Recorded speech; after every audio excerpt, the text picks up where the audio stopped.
everybody. Thank you for coming today. This is a really exciting event for both the Mandel Grant and creative writing at Lorain County Community College. And I have been given the honor of introducing my former colleague and mentor and friend, Bruce Weigl. So I thought that I would start off with what I'm calling the poetryfoundation.org intro that I'm ripping off the online version of this because I know a lot of you don't know Bruce, and so I want to kind of give you a sense of his career so far. Bruce, let me get my spectacles. Hold on. This is being old. Thank you. Bruce was born in Lorain, so he has strong connections to this area. He graduated from high school, enlisted in the Army, and served in Vietnam for 1 year, and returned to Lorain, where he grew up. He enrolled in Lorain County Community College and went on to get his BA at Oberlin College, his MA at the University of New Hampshire, and his PhD at the University of Utah.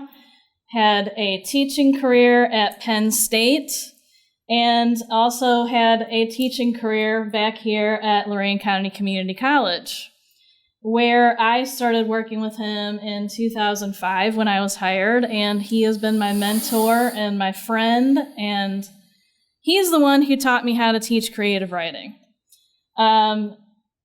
He has more than a dozen books of poetry, 2 of which have been nominated for the Pulitzer Prize, The Abundance of Nothing in 2012, and Song of Napalm in 1988. He's won lots of awards, and you can look him up online to see all of those great accolades, but to me, he's my friend. He's a family friend. My daughter, hung out with him when she was a kid. He's just, to us, he's just Bruce. So I don't want to underscore the importance of having a poet like this come to talk to us about poetry and being a writer. So I'm going to turn it over to you. Thank you so much. Thank you all for coming. Oh, that's good. That's good. I'm happy to be back here. I'm happy to be anywhere, really, at my age. But I wanted to qualify that biography a little bit and say that my 50-year career as a writer, and translator, editor, publisher, all began here in a classroom just down the hall. And I'm forever grateful for the wonderful start that I got at this college.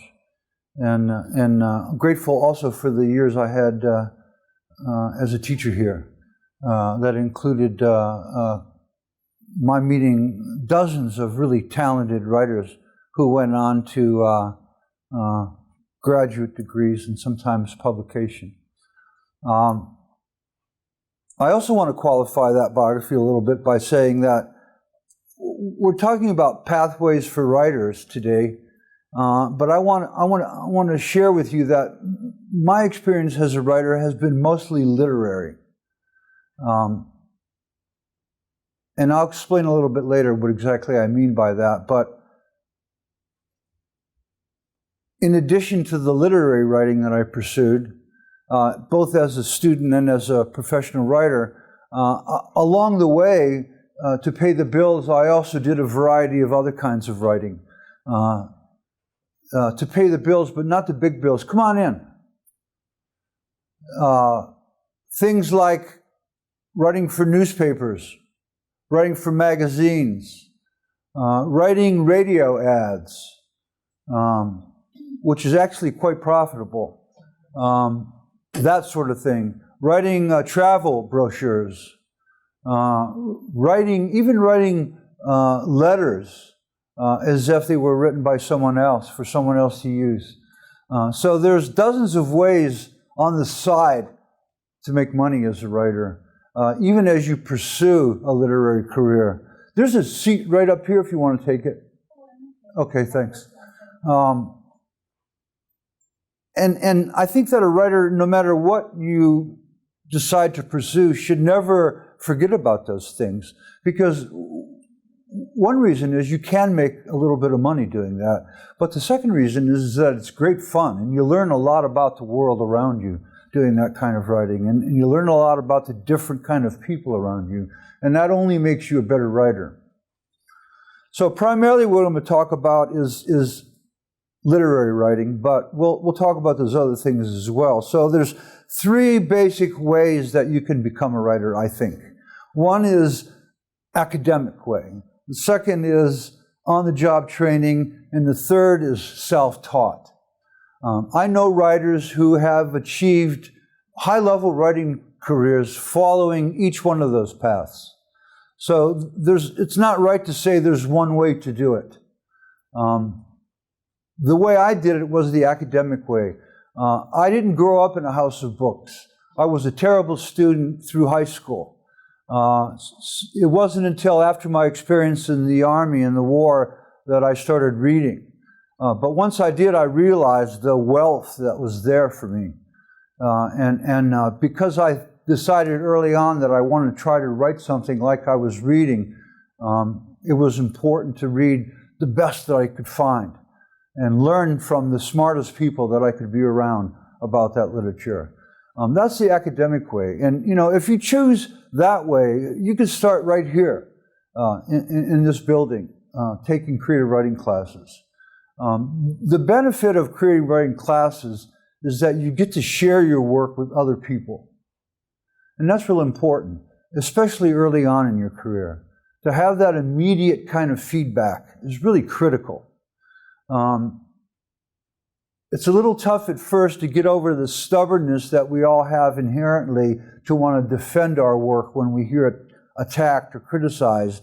But that's a really important step to becoming a writer, is to be open to that kind of criticism. I've always been very open. I'm still open to criticism. If I'm sitting at my desk at home writing something and a homeless person comes up the stairs and knocks on my door and points to the text and says, "Change that," I'll change it. That outside opinion is really important. That ability and willingness to bring in other people's sensibilities to what you're doing as a writer is really important. So you could get an undergraduate degree in English or in creative writing with a creative writing emphasis, or in creative writing. There are hundreds of programs like that across the country, and several even nearby, Northeast Ohio. After that, what most writers do, what most people who want to pursue a career in writing do, is what's called an MFA degree. And that's a Master of Fine Arts. It's usually a 3-year degree, and it's not an academic degree, but a studio degree. So the emphasis in your work and in the program is on writing and on the study of other people's writing. MFA is a great opportunity to learn how to be a better writer, and also to learn how to teach. And probably most importantly, it's the place where most writers in this country begin their career of necessary networking. Because networking is also something that's very important. The writing world is a lot smaller than you think. And it's important to reach out as much as you can. We'll talk about that later.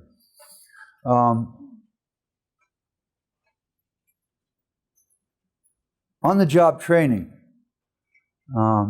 So I'm a believer in the idea that you can learn anything by doing it. And I think that's true of writing too. I don't think that you have to go through an academic career to become a writer, even to become a successful writer. Because I know of too many examples that say otherwise. But I think it's more difficult that way on the job. For one thing, when you're in school and you're among other writers in school, you can always do this if you get stuck, if you don't understand something. But when you're on the job, you don't have that opportunity to learn the same way. On-the-job training means you learn by failing.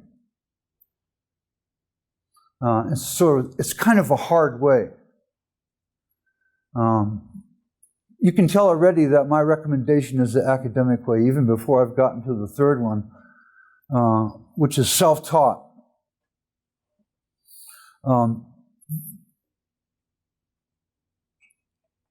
I also know several writers who are successful who are basically self-taught writers. I'm a painter on the side. I've been a painter for 30 years, but I'm what they call an outsider painter because I don't paint for anyone except myself. I live with a painter, I'm married to a painter, and I've learned a lot about painting from being married to a painter, but I'm not able to do what accomplished artists can do.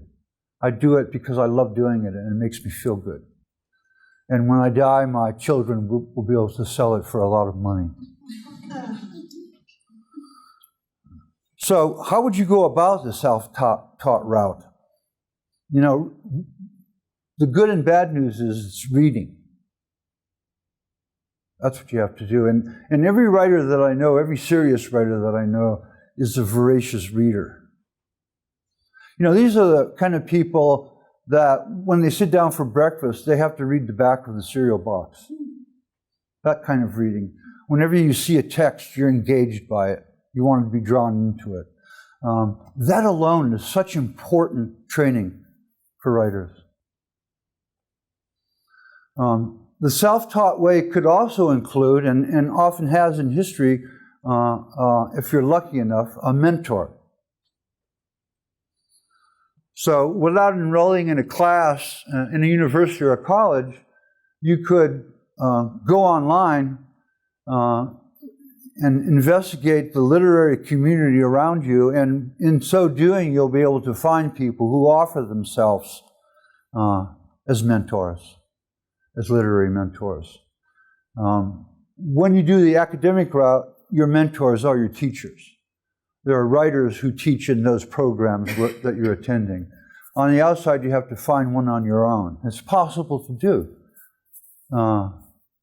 But you might have to try a few before you figure out the right one. Excuse me.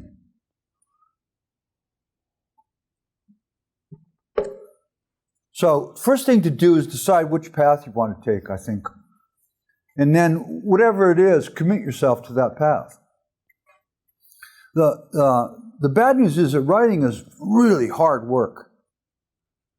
You know, you have to do it by yourself. You do it alone. You have to get the words right. That's the hardest part. You have to do it over and over and over and over. You know, 20 or 30 drafts is not a lot for me, no matter what I'm writing. I know when I start that it's going to be 20 drafts later before I finish.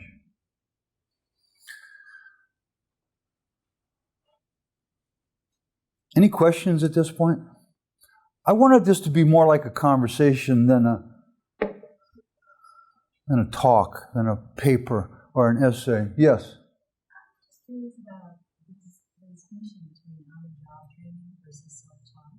Because how would one get a job when they would be experiencing on-the-job development? Yeah, that's a good question.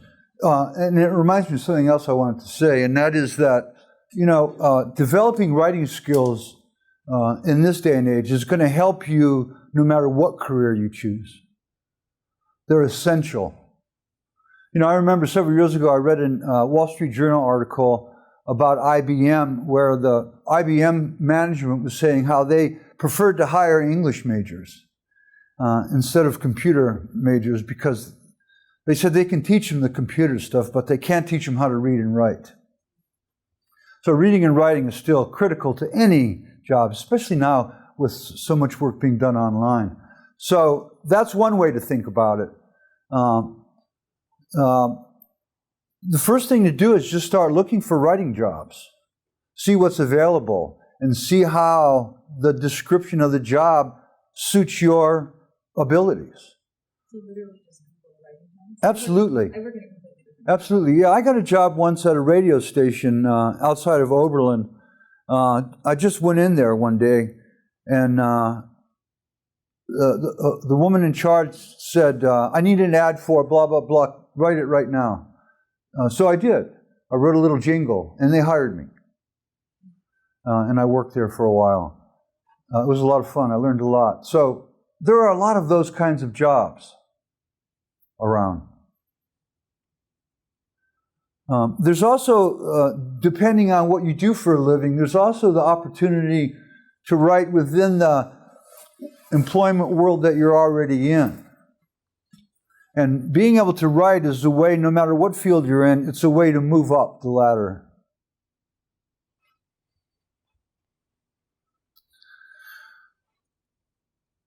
Now, I think there's also a single path that all writers can take, like right now. And the first one for young writers and students is to join something called AWP Online. So please write that down. It's very important. It's a door for you to open. What does that stand for? AWP stands for the Associated Writing Programs. And it's an organization of over 400 undergraduate and graduate writing programs across the country. They sponsor numerous services for writers online. They publish a newsletter. They hold an annual conference. They have publishing competitions and awards. And what they basically do is they connect you immediately with the larger writing world of our country. If you're a student, you can join for practically nothing. So all you have to do is when you go home, is Google AWP, or Associated Writing Programs, and everything you need to know about joining it and accessing it will be there, and it's easily accessible. I'm an idiot with regard to IT, and I can do it. It's a really important thing. I don't say it as an advertisement or because I'm trying to promote anyone's career, but because I know the connections that you'll make through your association with AWP are really, really important. You'll be grateful. The second thing I would do, if you're here especially, is to investigate the workshops that are available at the college. And I know there still are some. I'm disappointed to hear that we don't have as many as we used to. But it's a good way to start. I've taught master classes in dozens and dozens of universities all over the world. And the best work that I encountered here as a teacher was just as good as the best work I encountered anywhere else. So it's a great place for a workshop. It's a great place for creative writing. The people who grew up around here have stories to tell. And as a teacher, that's what I did. I tapped into those stories and discovered these wonderful writers.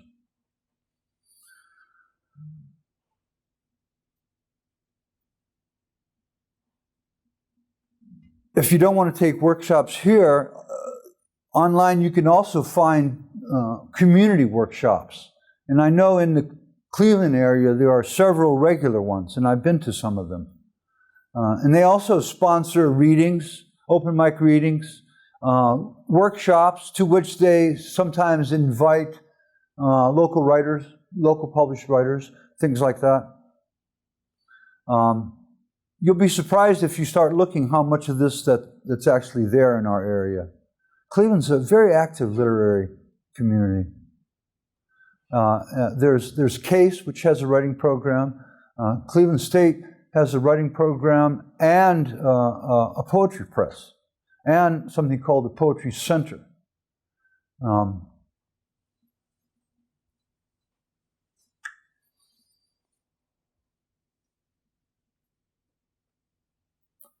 Another thing to, how are we doing? Good. Another thing to pursue is publication. And if you're a writer, one of the reasons you're a writer is because you want to publish. If you don't want to publish, then don't waste your time writing. It's too hard. But today, the good news is that online publishing is wonderful. I grew up as a writer in the era of magazines. And it was always like a great thrill to publish a poem in a magazine. It was a big deal. But then I began to realize over the years that when I published half a dozen new poems in the Iowa Review, maybe 10 or 15 people would read them. Maybe. Not very many. But when I publish a poem in an online magazine, and there are many really good online magazines these days, then that number goes up into the thousands, just like that. So part of your training, part of your education as a writer is to spend considerable time online reading about, checking out these magazines, find out what they're interested in publishing, see you later, Peter, what the process is for submitting work to them, etc. There's a whole range of them now. And, you know, when the online magazines first began, they were the kind of magazines that published whatever people sent them. But it's not like that any longer. The online magazines are just as rigorous now as the print magazines. They're competitive because a lot of people want to publish there. But there are also many, many, many opportunities there. And it's just a matter of how much time you want to spend looking into it. I spend time every week reading several online magazines because I have some now that are my favorite magazines, literary magazines, for both fiction and poetry.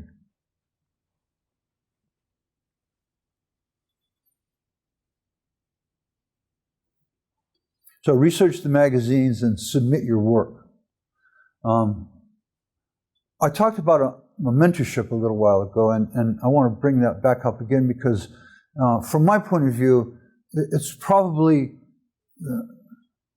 the best way to learn what you have to learn about the writing life and the demands of the writing life is by having a mentor.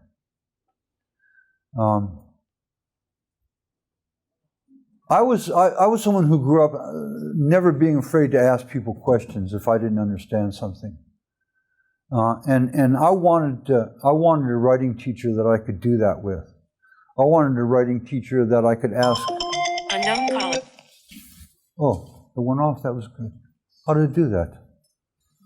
I wanted a writing teacher to whom I could tell anything to. I lost my. See, it made me lose my train of thought. Where was I? Were you paying attention? You're talking about mentorship, and that's the best way. Asking questions. Yeah, so how do you find a mentor? What do you think? Anybody have any ideas about that? Yeah. Someone who shows some connection to you. You know, it has to be on the street. Yeah, yeah. And that's Like a friendship, huh? Yeah. Yeah, I think you're right. Anybody else?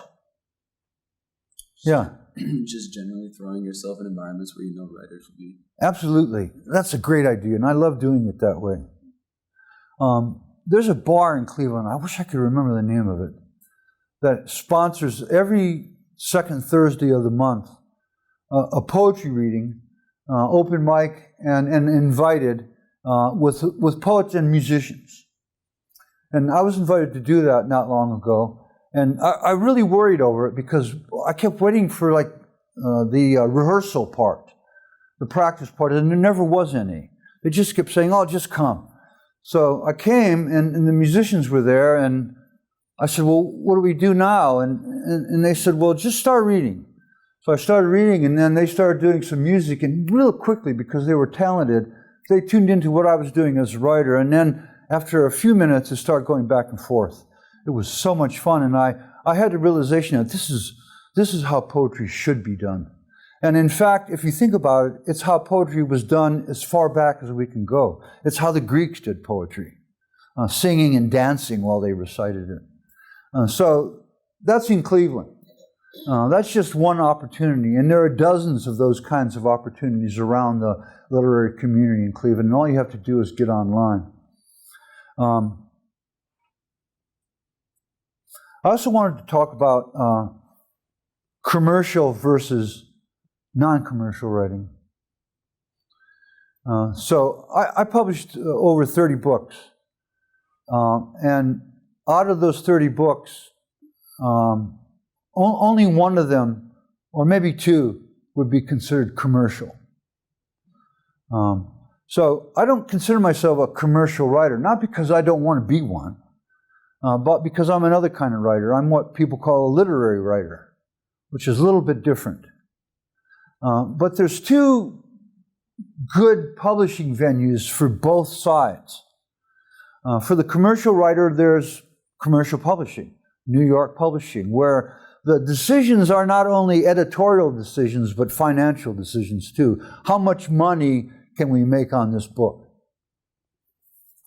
But there's another body of publishers called independent publishers and university press publishers. Now, they don't have the money that commercial publishing has, but they have enough to publish really good books. And that's where most of the literary writing in America is published these days, in independent presses and university presses, and also sometimes called small presses. The biggest problem used to be paying for the storage of books for publishers. They had to pay for the storage, and they also had to pay taxes on the books that were stored. So what independent publishers have done is something called POD, which stands for Publishing on Demand. If you call on Monday and say, I need 24 books by Friday, you'll have them. You won't be able to go into the store and buy them, but you'll have them shipped to you. That's publishing on demand. So there's no cost for storing the books, and there's no tax charge for having them that way. So they're able to survive as independent publishers. The way to learn about independent publishing is especially through associated writing programs. All the essential information that you need to know about how to find the right place to send your work to, you'll find there, including magazines, publishers, contests, competitions, things like that. So I once again highly recommend. That's why I wrote it as number one. Let's see what else do I have here. You know, you see it's on a napkin. I have to confess that as a writer, I've become really conscious of how much paper I waste. So I try to use every scrap I can now. So. Don't forget the back when you're a writer. Don't forget the back. Just turn it over and use the back. So I wanted to leave time for Q&A because I expected that that's what this would be about. So anything about writing or publishing or, yes? Well, I'm interested in your personal journey and why you were intrinsically attracted to poetry versus other forms of creative writing. Oh boy, we want to get into that here? Yeah.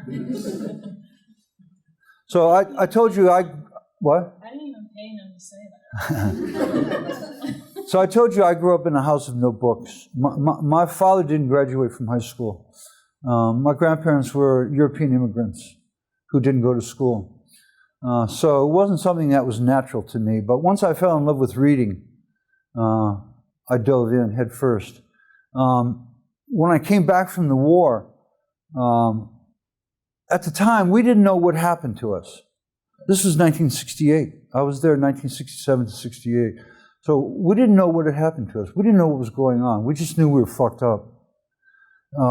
So I looked inside myself for answers because there were no answers. I grew up a Catholic, but the priest didn't have any answers. My parents didn't have any answers. My grandparents didn't have any answers. So I went inside for answers, and what I found was poetry for some strange reason. I don't know why. And I found that what I could do was if I worked hard enough, was discover a way to talk about the things that had happened to me in such a way that people would really understand what that means, what war is about. So that was my beginning. And, you know, I still have a relationship with Vietnam, a literary relationship now. I translate Vietnamese poetry. I have a Vietnamese daughter, adopted daughter, who has 2 children.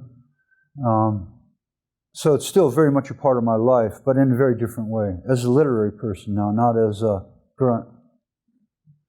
That's how it started. And then I got lucky and went to Oberlin College after coming here.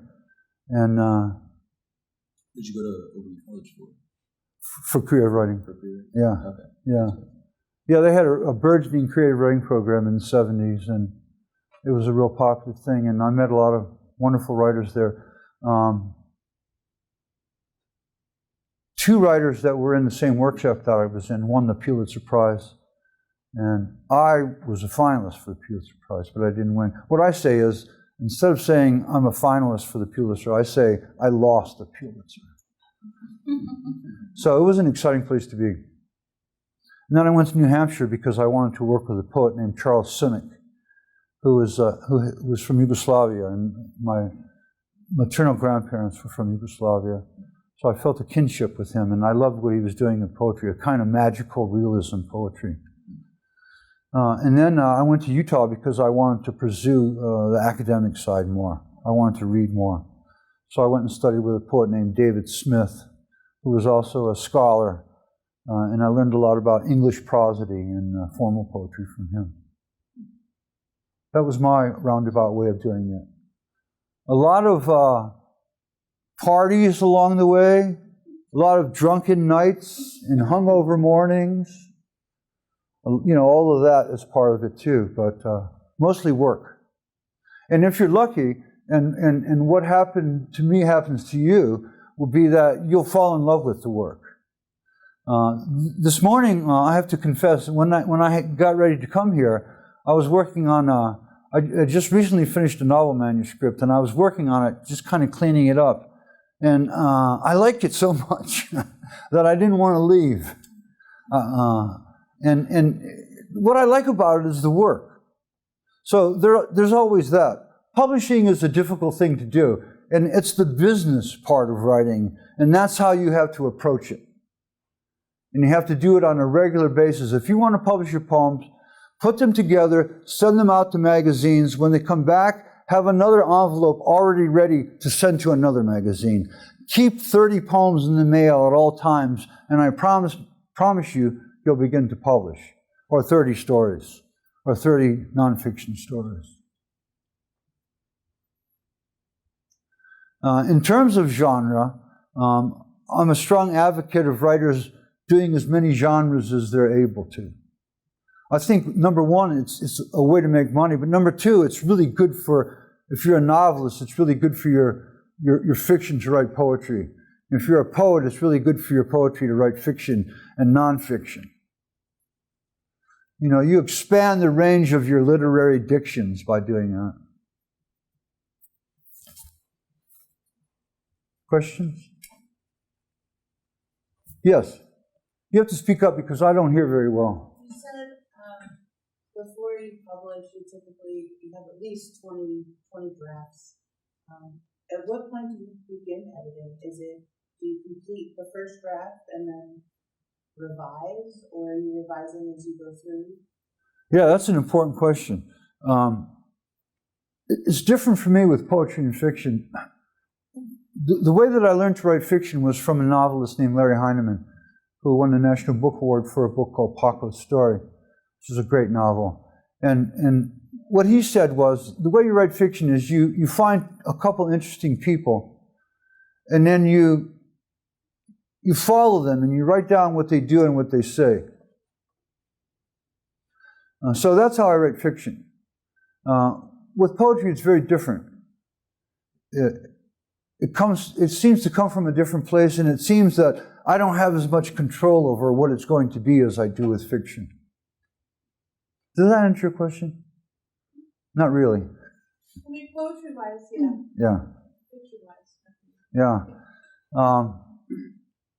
You know, I've taught fiction writing, and I've learned a lot about fiction writing in the last 6 years. I've written 7 novels and 95 short stories in the last 6 years because I wanted to learn how to be a fiction writer. I was a poet for 40 years. And the most important thing I learned is it's not as hard as you think. It really isn't. It's not impossible at all. It's a matter of being stubborn and making sure you screw your butt down in the chair for a couple hours and feel like you're free to say and do whatever you want on the page. That's how you write fiction. You know, the stories are almost always the same and have been forever.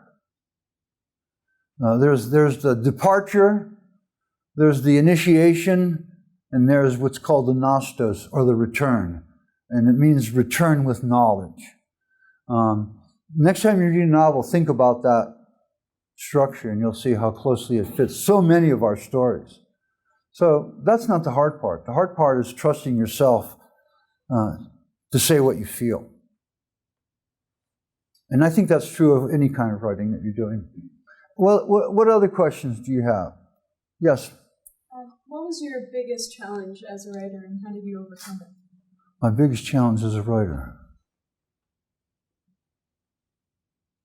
You know, the Paris Review, a magazine, they've done for years a series of interviews with writers. And the interviews are very famous because they're great interviews. And I read one once that they did with Ernest Hemingway, the American writer, novelist. And he was talking about the first short paragraph of his novel, Farewell to Arms. And there's a lot that happens in it that's kind of mysterious, but that makes sense as you go through the novel. And he mentioned to the interviewer that he had rewritten it 54 times. And the interviewer said, "Oh my, why? Why would you do that?" And Hemingway said, "Because I wanted to get the words right."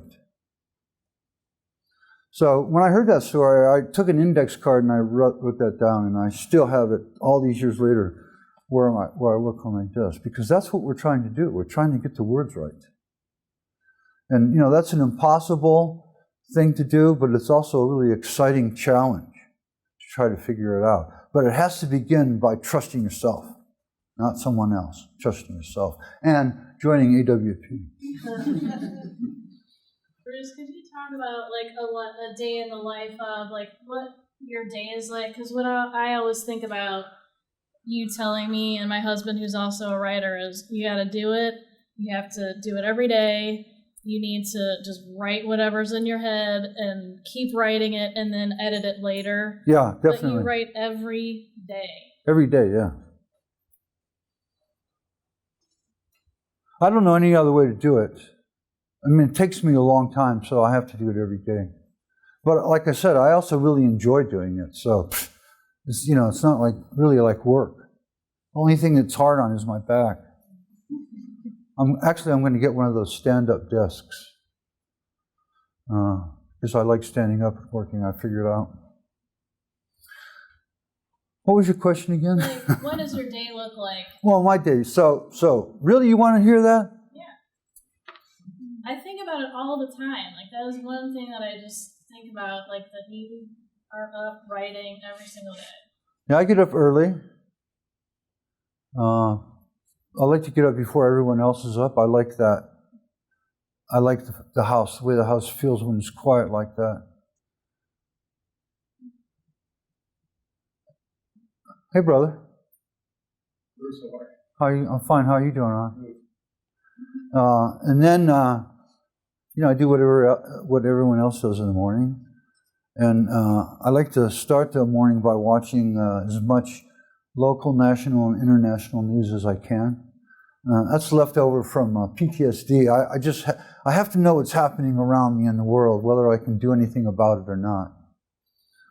And then I sit down to start writing, and now that I'm working on fiction, it's not unusual for me to put in about 6 or 8 hours a day. not at the same time, getting up and down. It's not a good idea to keep sitting there that long. It's not good for your body. You've got to get up, walk around outside, whatever you want to do. And then that takes me to about dinner time.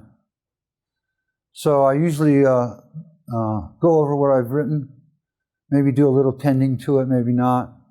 I try to leave it, and this is another trick I learned from Hemingway, I try to leave whatever I'm working on at a point where I know that I can go back to it. I don't like complete the thought and then stop.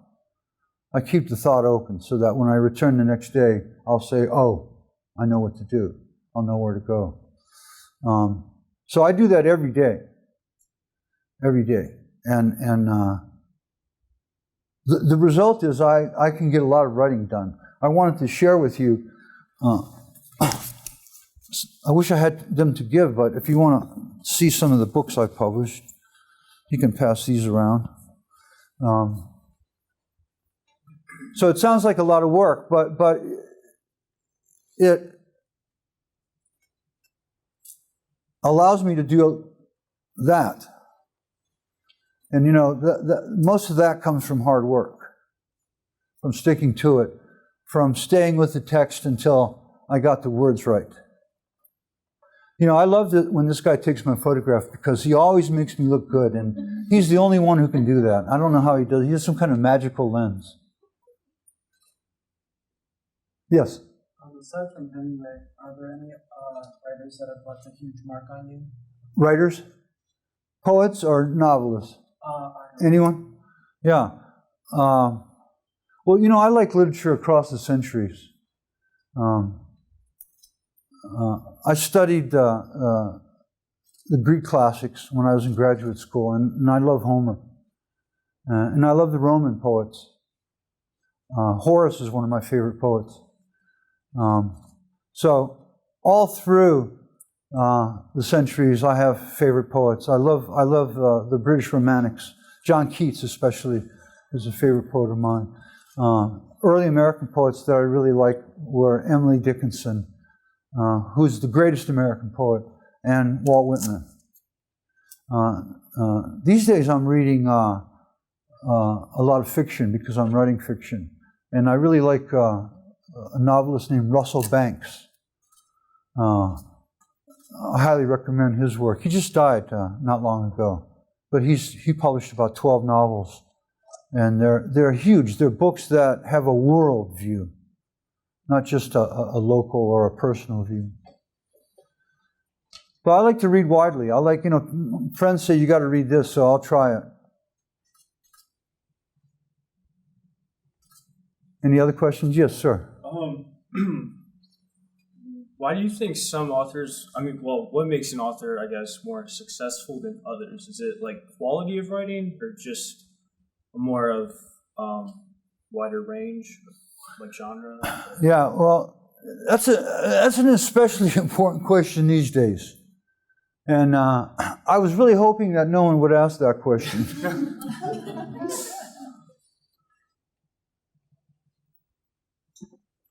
You have to remember that at the commercial publishing side of things, there's that word commercial. So ultimately, it's about this.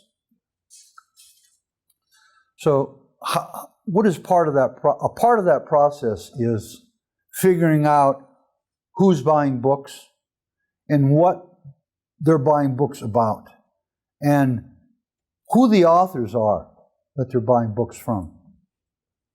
Now, there's a way in which some of that stays the same over years. But there's also another way in which it sometimes changes dramatically. And that the subjects upon which general approbation are bestowed change. Now, frankly, when I grew up as a writer in college, diversity was a very, very important thing from the point of view of my teachers here and at Oberlin and in graduate school, and from the point of view of other writers. That we learned and we believed in the idea that diversity in our literature made it stronger, made it better. So there wasn't any resistance like there was in the 50s to publishing people of color, publishing women. The 60s and 70s, those doors blew wide open. But as wide open as it was, it forgot about a few people along the way.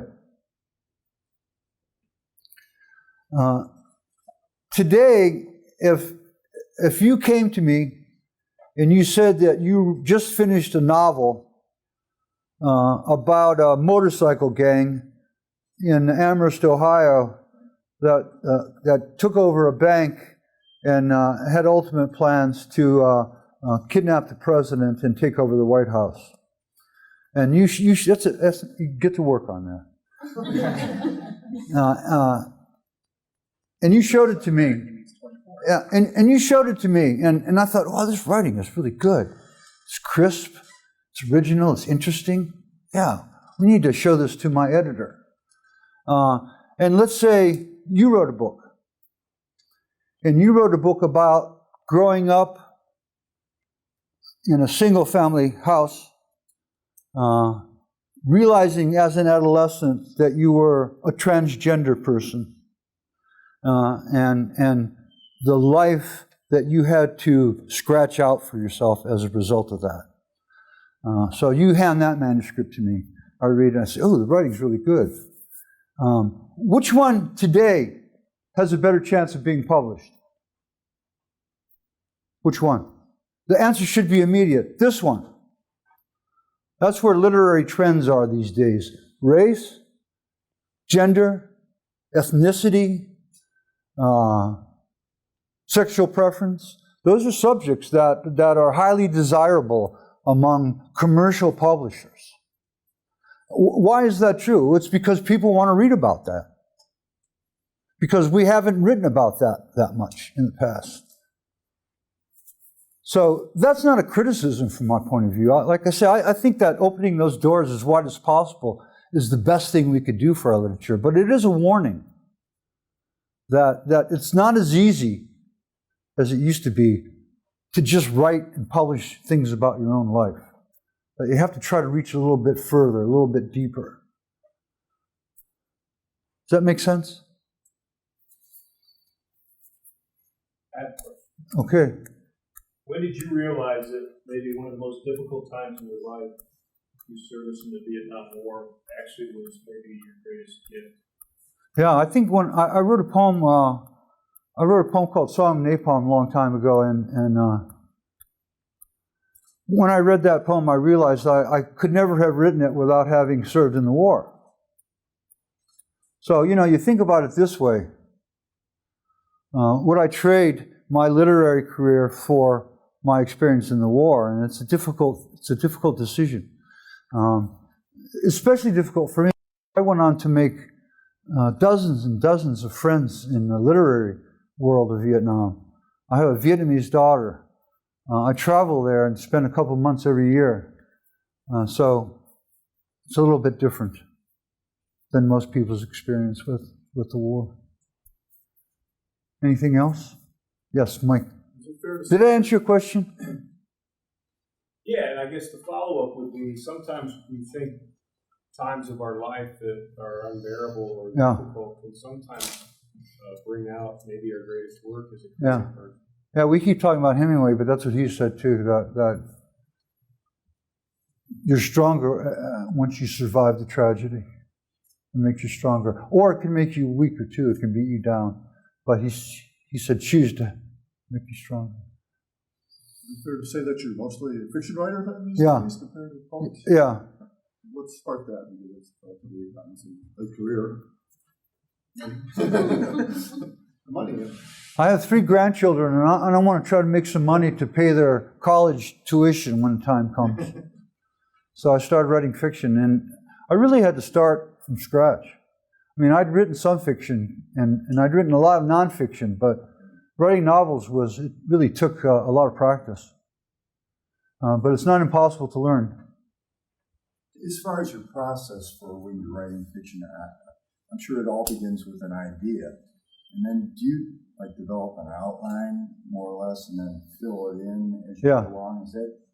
Yeah, that's a good question. The novel that I just finished, I did have an outline, but usually I don't because I've used that Larry Heineman method where I don't know where it's going. I just follow these people around and write down what they say and what they do. That's the way I think about it. So I don't typically know where it's headed. And the one I just finished is short. It's only 175 pages, and it stopped suddenly. And as I was working on it, I imagined that I had another 40 or 50 pages to go because I was seeing where it could head for an ending. But then the story itself said, no, end it here, end it here. So I did. Yes? Do you have ideas about ripples in the pond for writers and publishers with the collapse of small press distribution? What is ripples in the pond? So, like, what happens next? With the small press distribution being, yeah, Amazon, I think, is going to be the answer. And I'm in the process now of figuring out a way to publish some of my own books on Amazon. You know, for any of these books that you're seeing, the maximum amount that I was paid was 12%. And that's the same thing you'll get, too. Now, if you write a big novel, you get a nice advance, but royalties are tiny. There's a way now to do it on Amazon, and they do a beautiful job. I've seen dozens of their books where you can get 100% of the sales money, or less, depending on the deal that you make with them. So I'm in the process of, I have some friends who have shifted over to that, and I'm in the process of trying to figure it out myself because, I'm tired of dealing with publishers. They're cranky and they don't really care about your schedule, and they don't want to pay any money. So I'm glad that I had them and happy that I have these books, but I think if I could have done them all online, I'd be wearing more expensive clothes right now. Yeah.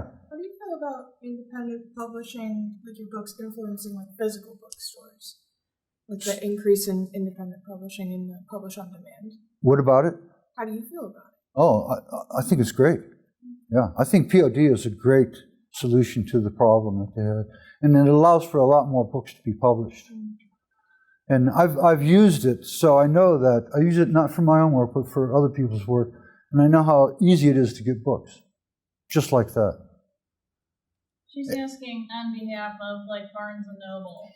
What about them? Because there's like borders went out. Like, is there a danger of like bookstores just kind of? You have to look. There's a great literary bookstore in Oberlin that a lot of people around here don't know about. It's actually a Ben Franklin's, but it includes a really great collection of new and used books.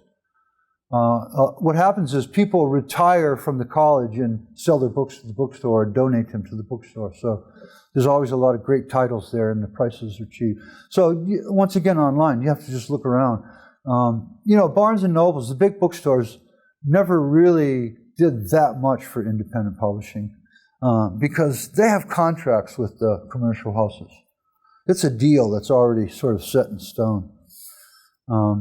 So a lot of that buying happens online and in those kinds of literary bookstores that we talked about.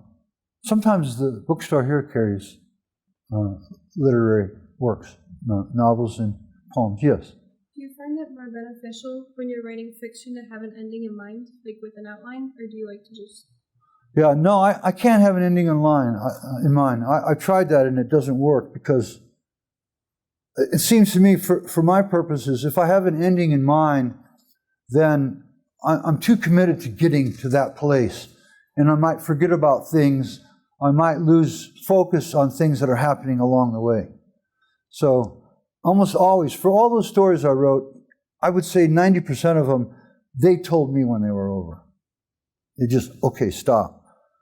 We talked earlier about the artist Robert Rauschenberg, and he met his elementary school niece's art teacher and admired the work of the students and asked the teacher how she did that, and she said, you have to know when to take them away. And that's true of writing, too. You have to know when to take it away. Yes. You're next. I have a follow-up question to that. For those of us who do tend to prefer writing along a plot line and in sequence, do you have any tips on how to get over that block if we're asked to write out of order? Yeah. So the first thing is, don't worry about order until you're doing the last version of the manuscript.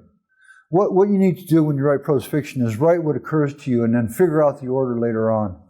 Even if you have a plot outline to follow, you don't have to follow it literally. And I think it's much better to do it that way. It's too hard to follow that line because some days there's just nothing to say about it. But if you're doing it the other way and you're writing about what occurs to you when you think about your subject, then you're always going to have something to say. Yes. Oh, I'm sorry. He was next. I was just curious if you have a preferred medium or a favorite author that you often go back to over and over again, no matter what, no matter how many times you may have read their work before. Yeah, I do. I always go back to a novelist named Milan Kundera. He wrote a novel called The Unbearable Lightness of Being, which is a description of how we are. And that's a novel that I always go back to. And the poetry, I always go back to Robert Frost and Emily Dickinson. I have both of them open on my desk all the time. Yes? And for myself, like I always try to keep pen and paper in my bag to write when things come to me. But as students, you know, we are a lot of times have deadlines for assignments, and the inspiration doesn't necessarily strike when it needs to.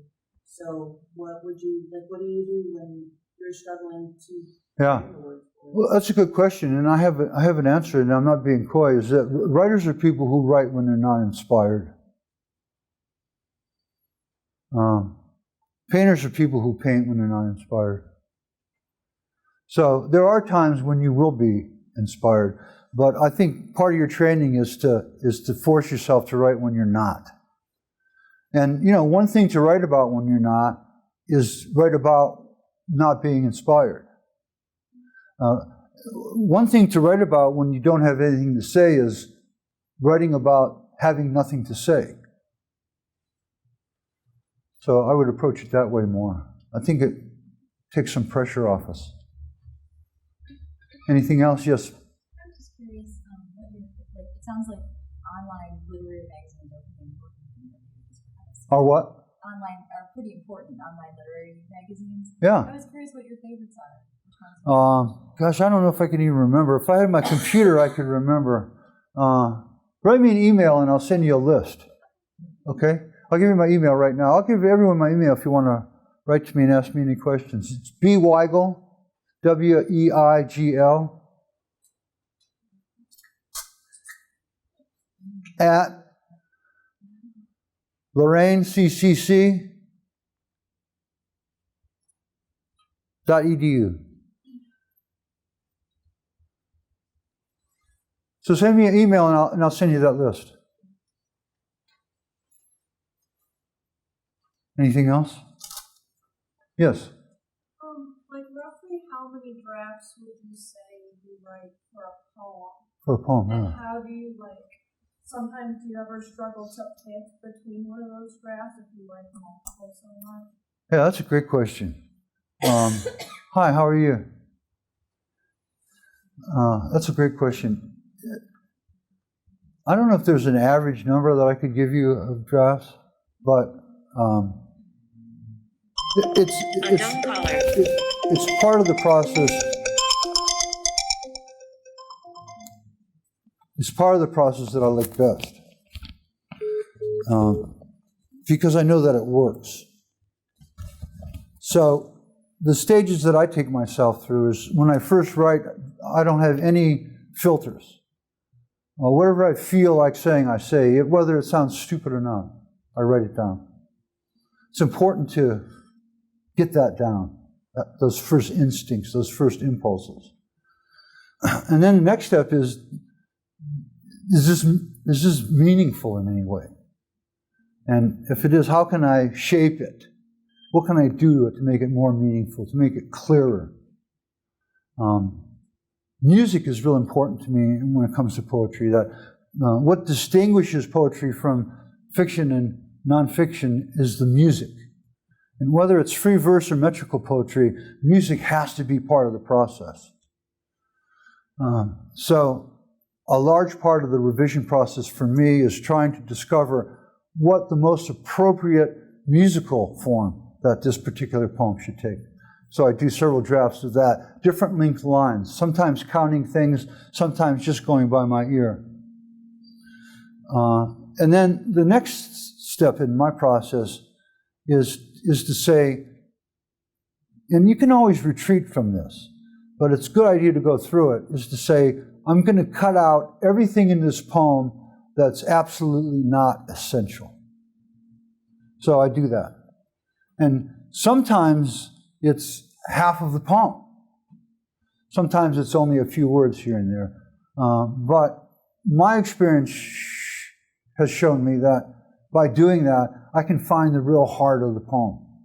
And that's the most difficult part because, we fall in love with what we write. We think, oh, God, that's great. I'm not going to cut that. But you have to think in terms of cutting and sacrificing whatever you have to make what you're writing better. It's not about your ego. It's about that text. Does that answer your question? You're welcome.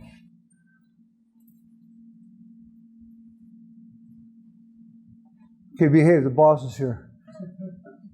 Do you have any regrets in your career as a writer? As a writer? Yeah. No, I have no regrets in my life at all. I'm a Buddhist. We don't have regrets. Let it go. Let it go. Anything else? Good questions. I appreciate it. I forgot to plug North Coast Review. Pardon? I forgot to plug North Coast Oh, yeah. Review. Go ahead. Can we look, do you, because when I started here in 2005, you already had the idea. So can you talk about, what your idea was to really get that going here? Yeah, it just plugs into what we were talking about today. I wanted to give our writing students, because we had many writing students at the time, an opportunity to publish and to deal with the business of publishing. So we spoke to the higher-ups, and they gave us some money, and we did this hardcover and online magazine called the North Coast Review, which is open to all faculty, students, alumni, people on the street, anyone. You can see it, you can find it online, and it's pretty impressive, I think. So that's a part of that community that I was talking about joining here. It's not just the classes, it's not just looking for the mentor, but it's things like that. Yes? For the students in here who were talking about local places where you can take workshops and stuff. Literary Cleveland, I think they're based in Cleveland Heights, has local workshops. The New MFA will have readings and Q&A with authors. And Story Wars Cleveland is an organization that meets a couple of times a month.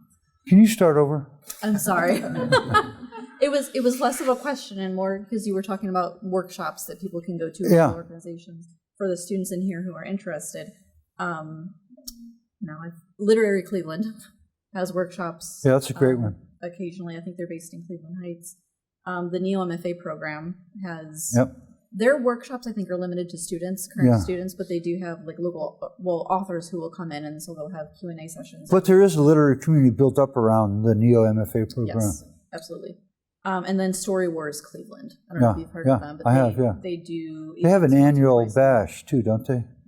I don't know about that. I discovered them when they did their first romance Story Wars event in Lakewood. So yeah, there's a great deal going on in Cleveland. All you do is look for it. I was surprised when I first moved back here and discovered that myself, but there's a lot going on. It's an exciting literary community.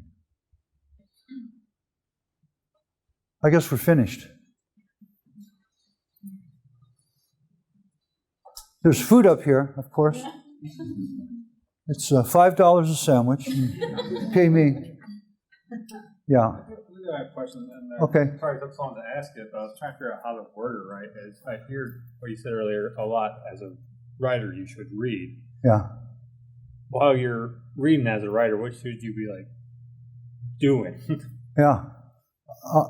I think it depends on who you are and what your goal is and what your interests are. But for me, I do it with the thought in mind that whatever I want, I'll steal. I might have to change it a little, but the strategy, I'll steal, or the predicament that the character has been put in, I'll steal. That's the way I look at it. You know, it's all there for all of us. In writing, we don't call it plagiarism. We call it going to the source of the fire. You know, like in the log cabin days, someone would have a fire, and they would always make sure one fire kept going. So there would always be a hot coal, always be a source. So to get your fire going, you would go to the source of the fire.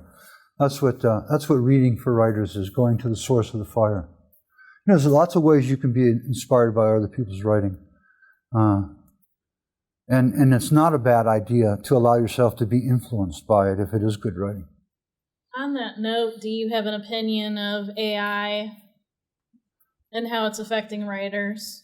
You know, the thing about AI, that the reason that it doesn't worry me is because there's an aspect of what we do as writers, what human beings do as writers, that AI can never, ever do, and that is fail. AI can't get it wrong, but we can. And that's always going to distinguish what we do as artists and writers. AI is unable to do that. It might even be unable to tolerate us, right?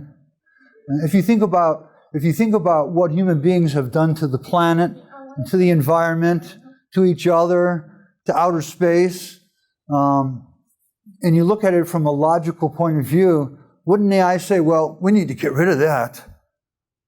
Look what that's done. Let's clean this mess up.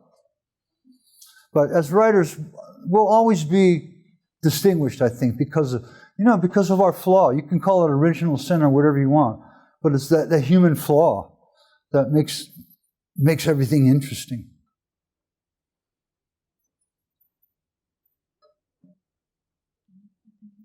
Question now. What? I think we're questioned out. I'm questioned out. Good. I'm answered out. Thank you very much. Thank